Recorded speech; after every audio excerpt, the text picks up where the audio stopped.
Well, hello, Metroid Dread. Let's start. In early October, Metroid Dread, the sequel to the iconic series, was released to the Nintendo Switch, and this particular game is the sequel to the 19-year-old project. Many fans have already appreciated the return of the franchise, but want to do for newcomers, for whom Dread will become to the first meeting with adventures of the Galaxy Defender Samus Aran. Is it possible to begin to get acquainted with series right from it, ignoring the past games? You can, but it will be difficult. The most appealing part of Metroid Dread, as with as many other Nintendo games, was the gameplay. In concept, it is a classic 2D Metroidvania, where you have to explore a very impressive map of the harsh planet ZDR. At first, Samus traditionally have few skills, and many doors and areas are either closed or simply impossible, for example, because the temperature is too high or too low. With the help of local artificial intelligence, have to make their way through factories, caves and jungles, firing beams and missiles at everything alive and undead. In the process, the smoothness of Harriet's movements help a lot.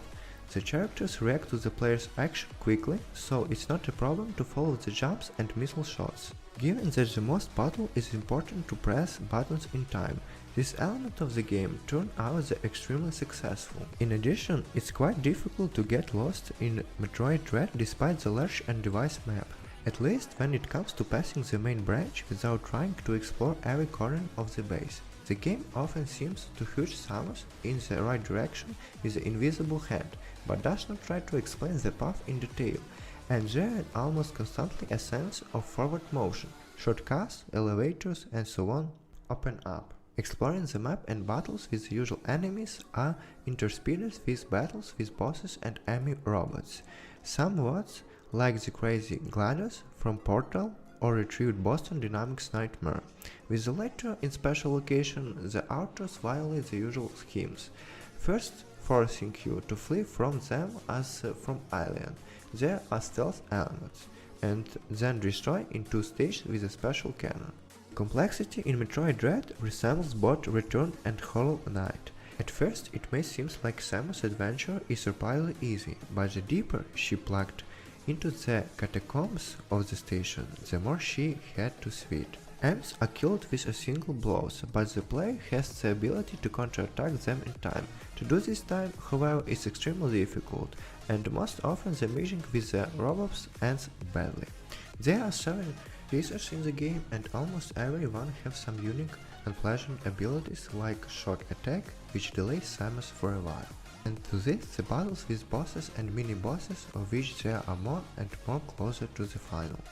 The local guardians of the grounds, bugs and Metroids can be quite nerve-wracking, and the main bosses here are no less than enemy, and by design and size most of them resemble the monsters from some Diablo.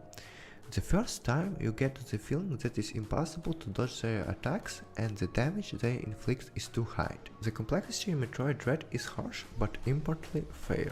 The same return periodically makes you want to send your controllers on date with the wall.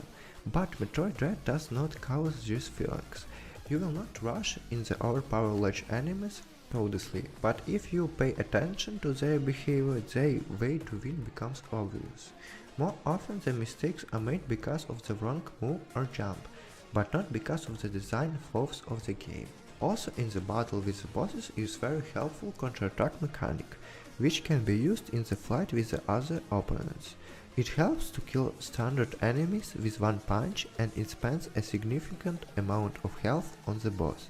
The counter-attack situation with enemy is usually much sharper. For this reason, the battle, which at first seems an impossible cacophony of attacks and colors on the screen, gradually turn into a kind of dead dance, where you have to catch the right rhythm. Plus, some extra abilities make life a lot easier over time. Samus will have to move back and forth quickly for the rest of the game, but when the multiple shot cannon appears, the dwelling time will shorten. So let's talk about the plot. But the plot is definitely not a good reason to try Metroid Dread.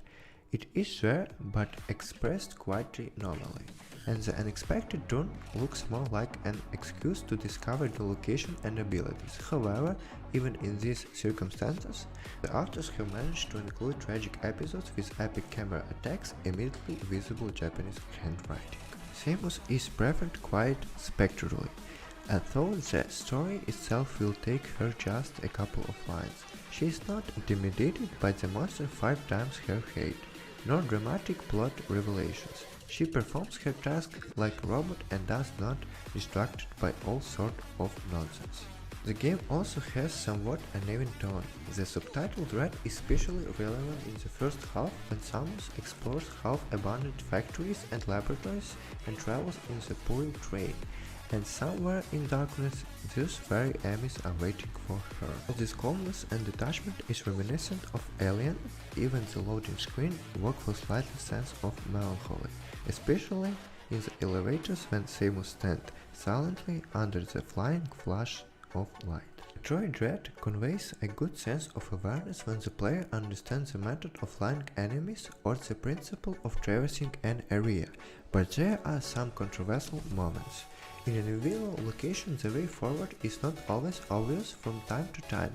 It usually hiding behind blocks, which must be blown up with bombs and rolled through opening tunnels in the form of a ball, a classic Samus ability.